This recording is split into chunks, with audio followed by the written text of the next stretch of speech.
በአሜሪካና በብሪታንያ መካከል ያለውን ጥብቅ ግንኙነት ልዩ የሚለው ቃል ብቻውን ሊገልጸው እንደማይችል ፕሬዝዳንት ዶናልድ ትራምፕ በአንድ ወቅት ተናግረው ነበር። እኛ በአንድ ዜማ ውስጥ እንዳሉ ሁለት ቃናዎች ወይም የአንድ ግጥም ሁለት ስንኞች ነን በማለት የገለጹት ፕሬዝዳንቱ ሁለቱ ሀገራት ለየብቻቸው ውብ ቢሆኑም ተደምረው ሲሰሙ ግን ይበልጥ ውብ እንደሆኑ ገልጸው ነበር። ይህ ንግግር የተሰማው ባለፈው መስከረም ወር ንጉሥ ቻርልስ ሳልሳዊ ለፕሬዝዳንቱ በለንደን ባዘጋጁላቸው የክብር ግብዣ ላይ ነበር። ይሁን እንጂ ያ የሰመረ ዜማ ዛሬ ድምፁ የጠፋ ይመስላል። ቃናውም ጎርንኗል። በዋሽንግተንና በለንደን መካከል የተፈጠረው የዲፕሎማሲ ልዩነት ግንኙነቱን ከቅርብ ዓመታት ወዲህ ታይቶ በማይታወቅ ደረጃ ዝቅ እንዲል አድርጎታል። ከመወዳደስ ወደ መወራረፍ ተሸጋግሯል። ፕሬዝዳንት ትራምፕ ከብሪታንያው ጠቅላይ ሚኒስተር ኪር ስታርመር ጋር ያላቸው ግንኙነት በፍጥነት ወደ መሻከር አምርቷል። ዋነኛው የልዩነት ነጥብ ደግሞ አሜሪካ ከኢራን ጋር በገባችበት ወታደራዊ ግጭት ዙሪያ ብሪታንያ ድጋፍ ለመስጠት ባለመፈለጓ የመጣ ነው። ትራምፕ ስታርመርን ተሸናፊ ሲሉ ከመጥራት አልፈው የቀድሞውን የብሪታንያ መሪ ኔቨል ቻምበርሌን ሂትለርን ለማባበል ካደረጉት ሙከራ ጋር አነጻጽረዋቸዋል። ትራምፕ ብሪታንያንም ቢሆን ከእንግዲህ ጥሩ አጋር አይደለችም በሚል እስከ ማጣጣል ደርሰዋል። ስታርመር በትራምፕ ሁለተኛ የስልጣን ዘመን የመጀመሪያ ዓመት ግንኙነቱን በመምራት ረገድ ቢመሰገኑም በሁለተኛው ዓመት ግን በኢራን ጦርነት ዙሪያ ባሉ አለመግባባቶች ምክንያት ሁኔታዎች ተቀይረዋል።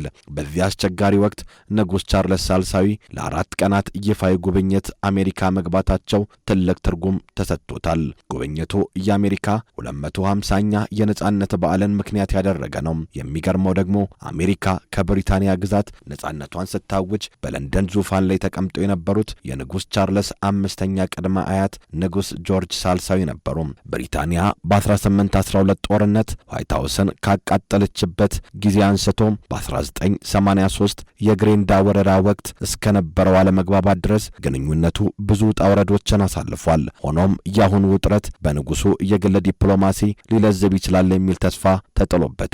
የቀድሞ የብሪታንያ አምባሳደር ፒተር ዌስት ማኮት እንደሚሉት ንጉሱ እንደ ፖለቲከኛ ባይከራከሩም ከፕሬዝዳንቱ ጋር በሚያደርጉት የግል ውይይት ግንኙነቱን የማለስለስ አቅም አላቸው ብለው ያምናሉ።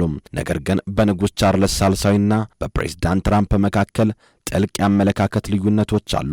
የአየር ንብረት ለውጥን በተመለከተ ንጉሥ ቻርልስ ለበርካታ አስርተ ዓመታት የአካባቢ ጥበቃ ተሟጋች ሲሆኑ በተለይም በነፋስ ኃይል የሚመነጭ ኤሌክትሪክን ይደግፋሉ።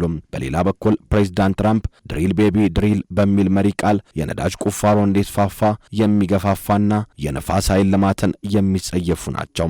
ይህ ልዩነት ቢኖርም ትራምፕ ለብሪታንያ ንጉሣዊ ቤተሰብ ያላቸው ፍቅር ጥልቅ እንደሆነ ይታወቃል። ዘ አርትስ ኦፍ ዘ ዲል በተሰኘው መጽሐፋቸው ላይ የመድረክ ክህሎታቸውን ያዳበሩት በልጅነታቸው የንግሥት ኤልዛቤጥን የንግስና በዓል በቴሌቪዥን ሲመለከቱ እንደነበረ መግለጻቸው ለዚህ ማሳያ ነው። የብሪታንያ ውጭ ጉዳይ ሚኒስትር ኤቪት ኩፐር ጉብኝቱ የብዙ ትውልዶች ጥንካሬ መገለጫ ሲሉ ጠርተውታል። በሌላ በኩል ጉብኝቱ የተጀመረው ባለፈው ቅዳሜ ትራምፕ በተገኙበት የሚዲያ አራት ግብዣ ላይ ተኩስ ከተከፈተ ከሁለት ቀናት በኋላ በመሆኑ በለንደን በኩል የንጉሱ የደህንነት ስጋት አንዣቧል። በአጠቃላይ የንጉሥ ቻርልስ ጉብኝት ከድግስና ከበዓል አከባበር ባለፈ በሁለቱ ሀያላን ሀገራት መካከል የተንቀጠቀጠውን የዲፕሎማሲ ድልድይ ዳግም የመገንባት ከባድ ኃላፊነት ተጭኖበታል። ውጤቱን ደግሞ በቀጣዮቹ ቀናት የምናይ